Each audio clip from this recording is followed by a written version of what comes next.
Muy buenos días. Yo soy la doctora Elisa Monroy, médico especialista en rehabilitación y maestra en investigación clínica egresada del Hospital Civil Fray Antonio Alcalde. El día de hoy les voy a hablar acerca de la ecografía en lesiones tendinosas. ¿Qué vamos a repasar? Un poco de anatomía para centrarnos en las zonas que vamos a estudiar.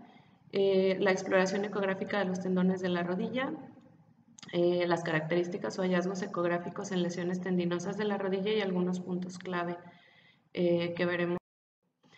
Haciendo un recordatorio respecto a la anatomía que todos conocemos de manera vasta, nos centraremos en el aparato extensor de la rodilla. Si bien no vamos a estudiar cada uno de sus componentes, tenemos que recordar que este aparato extensor de la rodilla, que está compuesto por el músculo cuádriceps y todas sus fibras convergentes, el tendón del cuádriceps, estas proyecciones transversales y longitudinales que forman el retináculo medial y lateral de nuestra rodilla, la rótula como componente de este brazo de palanca y el tendón rotuliano, llegando hasta el punto más distal de este aparato extensor, que es el tubérculo tibial anterior.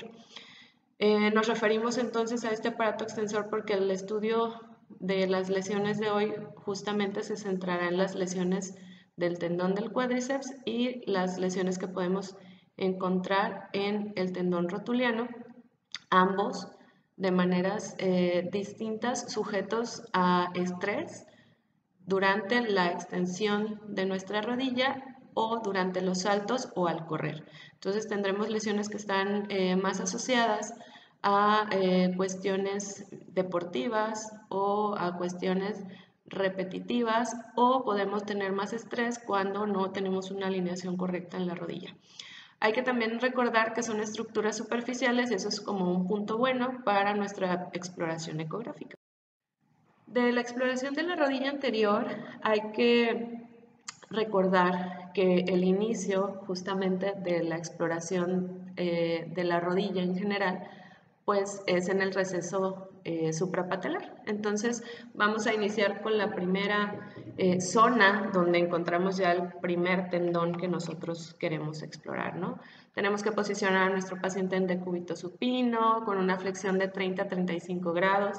Si el paciente no tolera o tiene dolor, hay que tratar de ponerle algún soporte debajo de la rodilla para que no se nos esté moviendo y podamos tener una mejor apreciación. ¿Por qué se los recomiendo?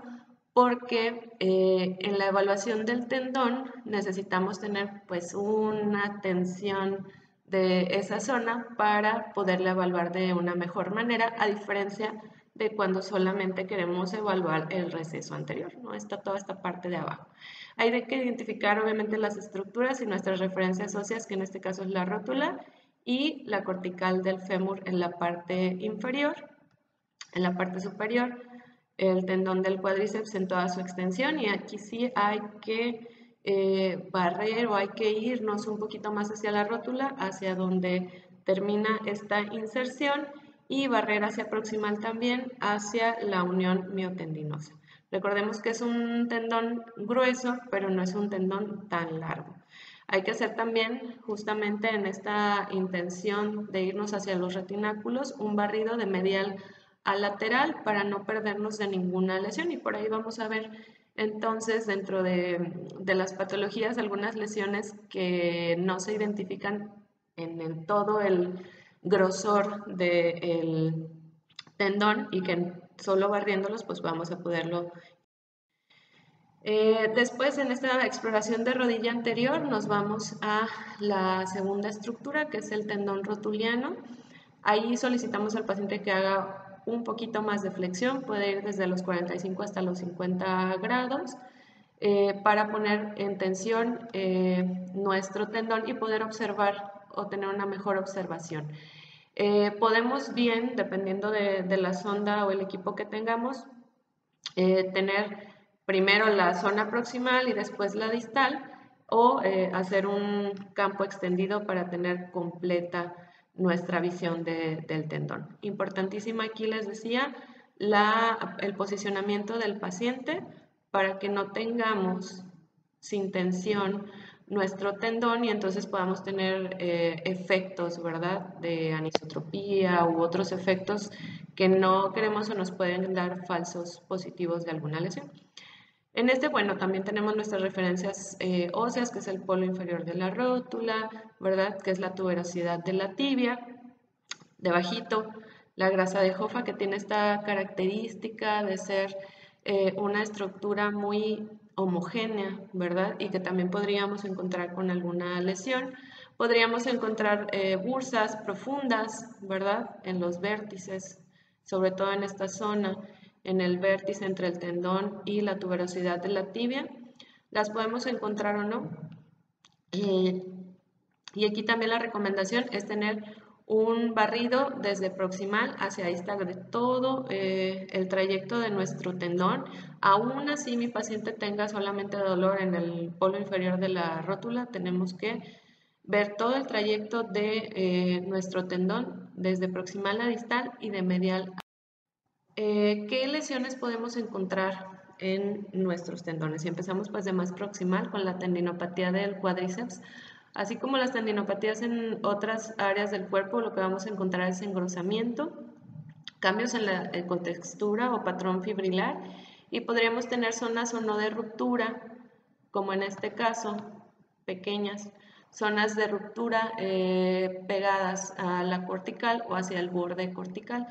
Es importante en recomendación cuando exploramos alguna patología del tendón del cuádriceps que hagamos un posicionamiento de la sonda. Generalmente cuando vemos, les decía, nuestra primera imagen de la exploración ecográfica de la rodilla, nos vamos al receso suprapatelar y lo que queremos ver como tal es el receso suprapatelar, que no haya un derrame, que no haya sinovitis, ¿verdad? Que haya irregularidades corticales, por ahí subyacentes, y nos dejamos un poquito de lado el tendón del cuádriceps, porque no es tan frecuente que esté lesionado. Pero si nosotros intencionalmente queremos hacer esta exploración, necesitamos posicionar nuestra sonda en el ángulo del tendón más que en el ángulo del receso anterior.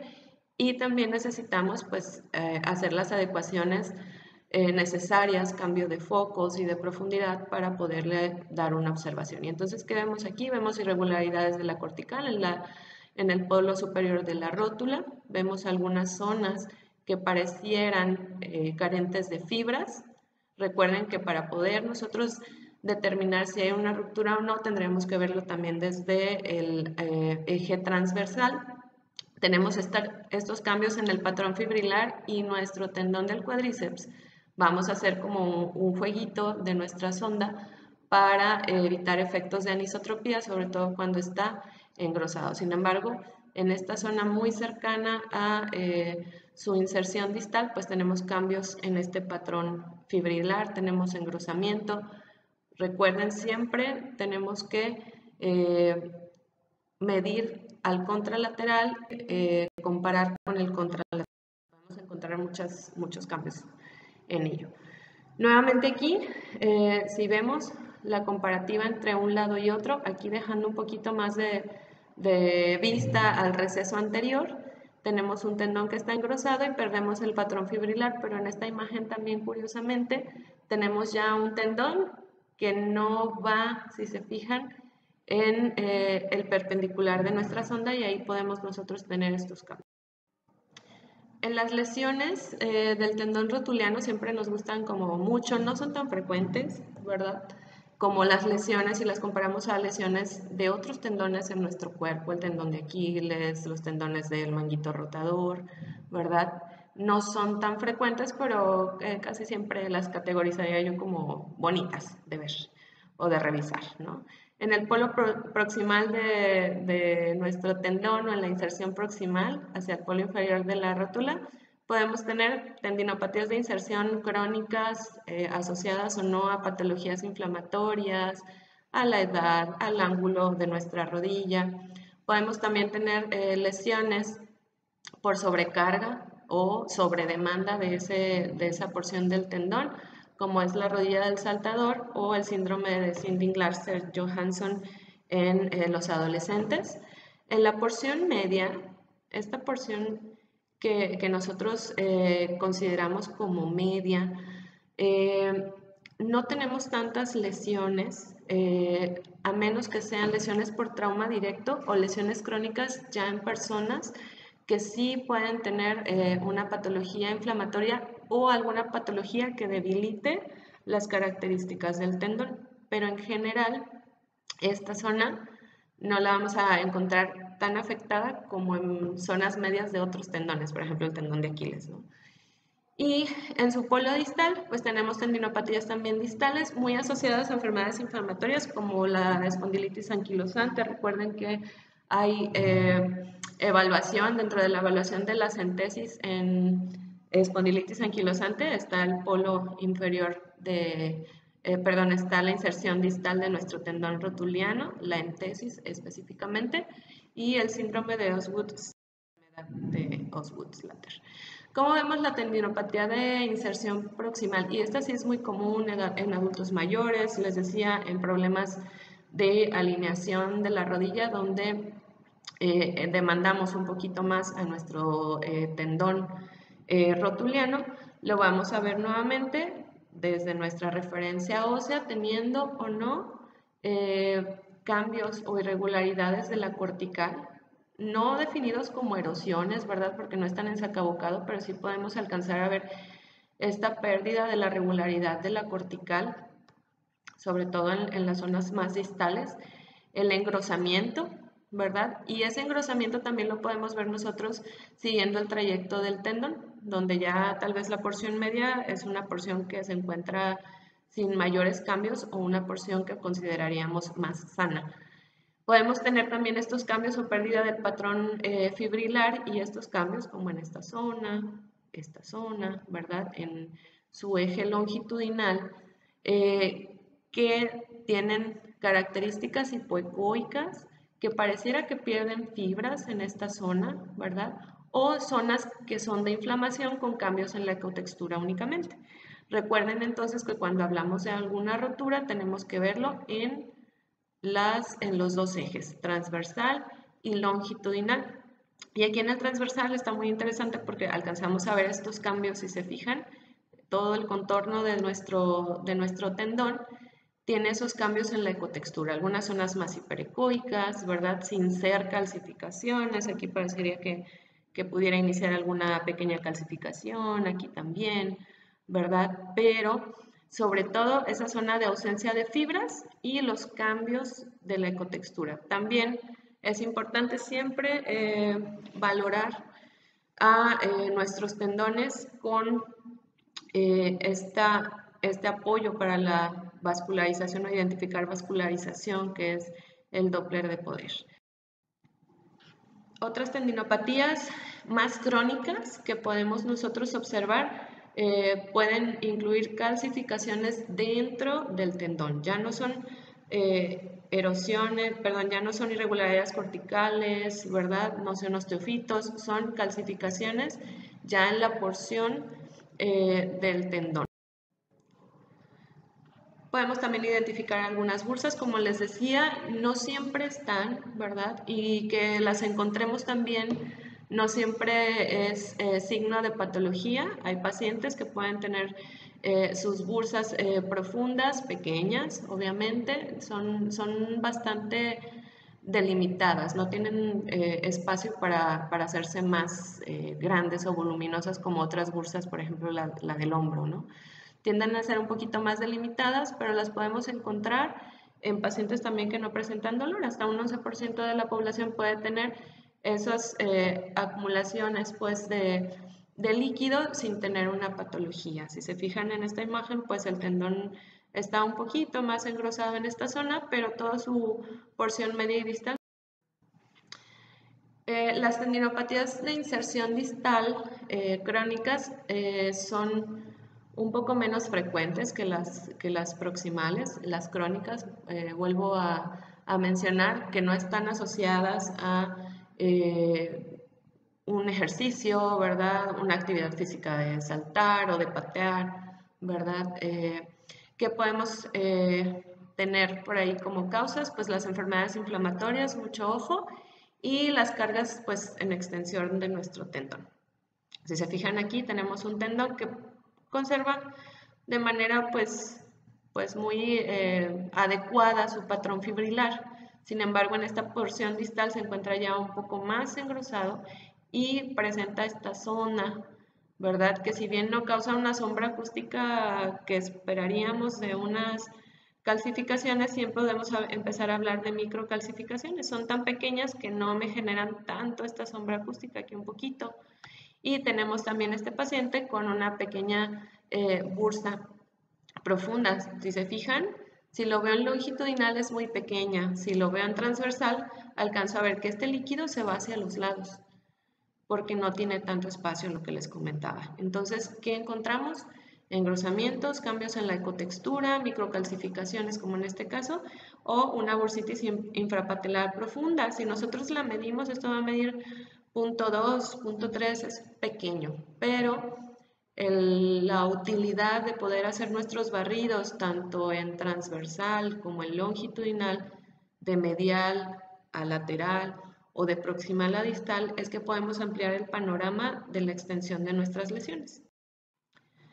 Otra lesión que podemos nosotros observar, que es de tipo crónico, donde ya hay irregularidades corticales, es muy prominente, si se fijan, es prominente esta zona de la cortical, es irregular, lo alcanzamos a ver en los dos ejes, y aquí sí notamos precisamente un cambio en el grosor y en la ecotextura. Aquí perdemos patrón fibrilar y lo podemos ver nuevamente en los dos ejes. Aquí pareciera que perdemos hasta un poquito de continuidad de fibras y tenemos este incremento en la vascularización focal.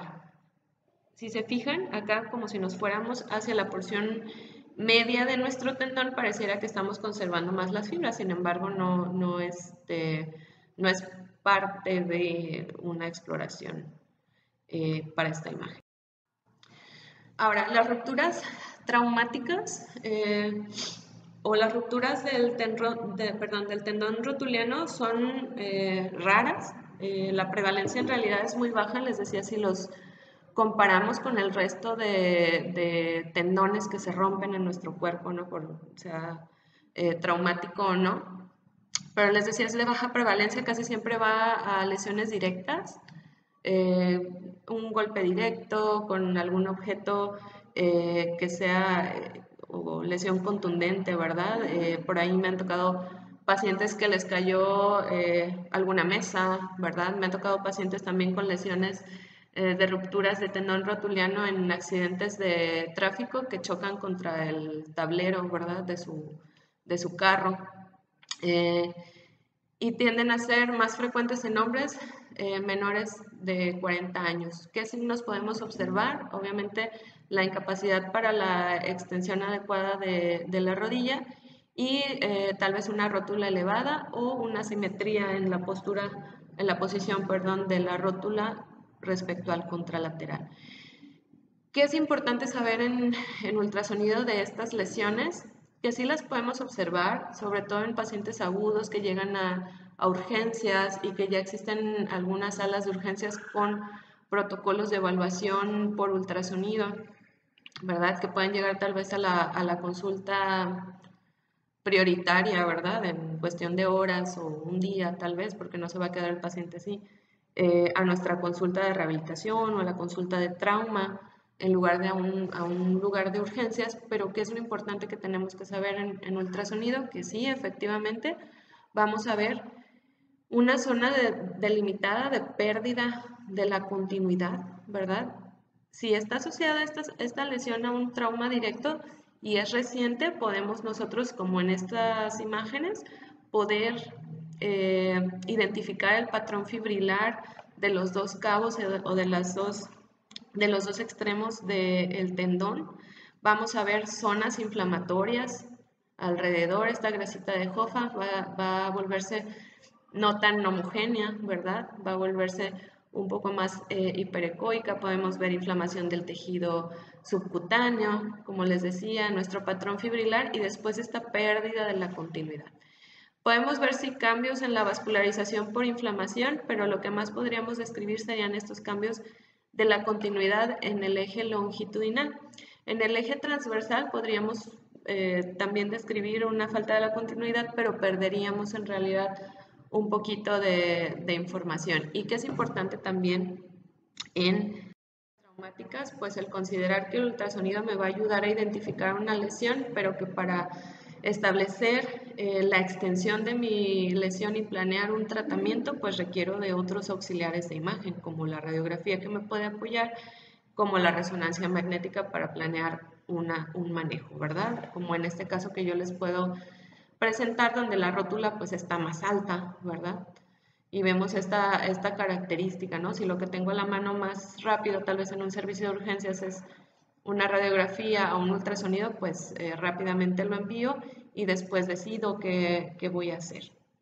En este caso, que son desinserciones, si se fijan, aquí está el polo inferior de la rótula, pero ya no tenemos un tendón adherido a ella. Por acá viene el cabo del tendón y todas estas zonas inflamatorias que ya se alcanzan a observar. Entonces, habrá que tener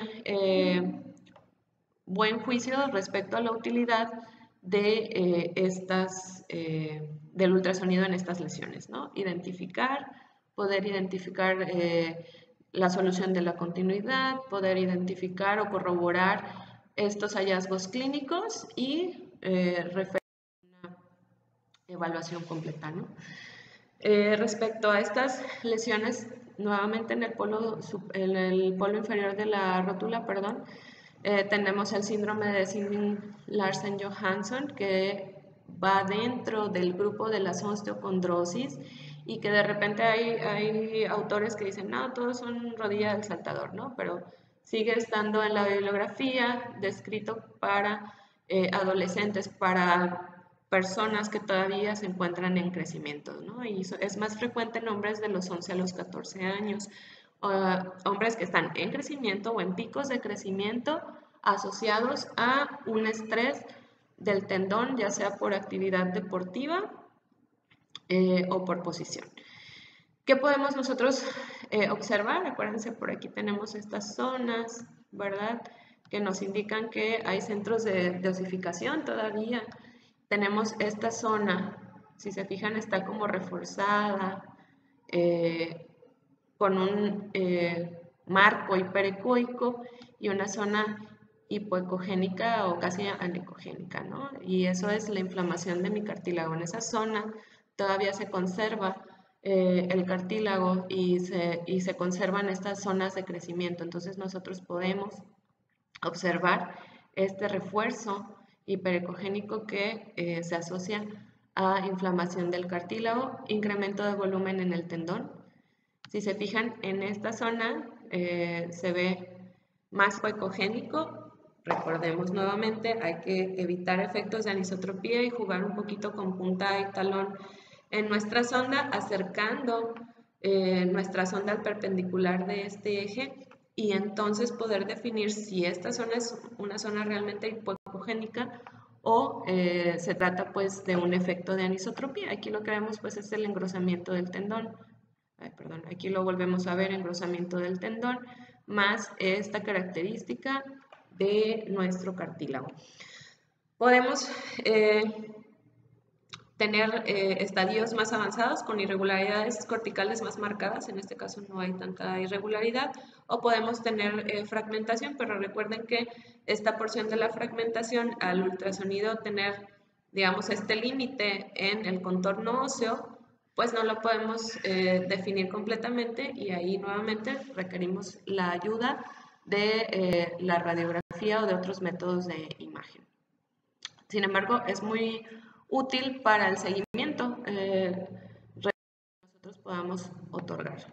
Otras características que podemos tener, ahora sí, irregularidades de la cortical, les decía, aquí un tendón que ya tiene cambios, perdón, cambios más importantes, engrosamiento, cambios en la ecotextura, nuevamente, estas zonas que parecen no tener fibras y contrastarlas con con el eje transversal para saber si realmente no existe ahí una fibra o es una zona de hipocogenicidad.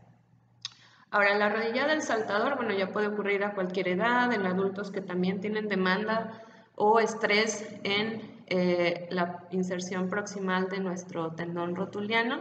Vamos ahí con más frecuencia a encontrar irregularidades corticales. Aquí pues ya no vemos ni cartílago, ni vemos estas zonas de osificación o estas faltas de continuidad, ¿verdad? De la cortical porque se encuentran en proceso de crecimiento. Podemos encontrar, les decía, irregularidades corticales y es común encontrar o empezar a encontrar calcificaciones, ¿verdad? Cercanas a nuestro tendón. Aquí en este ejemplo tenemos estas pequeñas microcalcificaciones, ¿verdad? Cerca de una zona que está hipoecogénica y las podemos ver en transversal o corroborar en transversal, además de estas zonas hipoecogénicas, ¿verdad? Ahí hay falta de fibras.